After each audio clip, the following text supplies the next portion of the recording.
When it comes to building bone mineral density in the lower body, there's absolutely loads of peer-reviewed research. The first lot of research is around the heel drops. These are exactly as they sound. You can just raise your heel a little bit and come back down with straight legs. They don't feel great, if I'm being honest, but they do help your bones start moving. Like, oh, I'll build some bone density for you. That's the impact you need. These would be much more effective if you're doing it on a hard surface, but it's such a lovely day, so why not be outside? Over time, you can start to elevate your heels even more and really drop back down. If you haven't done these before, we're going to start really, really small. First of all, we're just going to start with this explosive movement. My feet are not even coming off the ground. I'm just coming under my tiptoes. If you think, actually, this is fantastic, I would like to upgrade, then let's start jumping. Again, you're going to start really small, just coming down.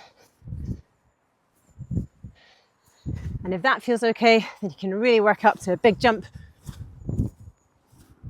Now, with most of the lower body impact research, all of the research points towards 10 reps-ish.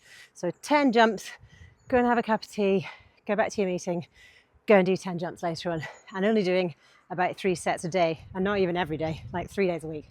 Next, you've got the drop jumps. You want to find something that's roughly 8 inches. This is probably a little bit high, but it's what I have around.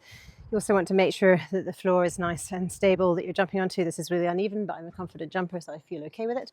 And then all you're going to do is step off and immediately rebound.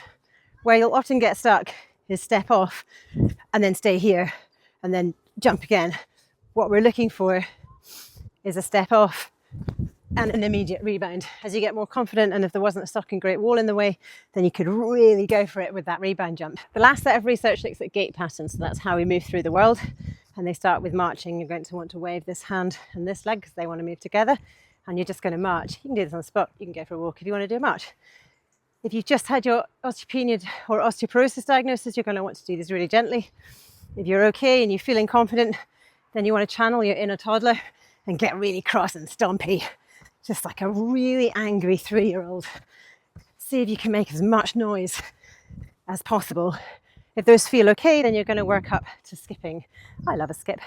Again, you want to try and do this on a surface that you feel confident with. I've chosen one with loads of holes in, but I'm a confident skipper. So first of all, you're going to start slow with a skip. I always think if you're going to be skipping, you might as well be doing it backwards too, just to keep your brain in the business. And then over time, as you build confidence, you can start to work in height and speed. If you're already running and jumping, you just want to see if you can find a way to increase the amount of jumps that you do in your day. You're not going for high reps, you're going for 10, have a little rest, do something else, and then do 10 later. But you can really find pretty much anything.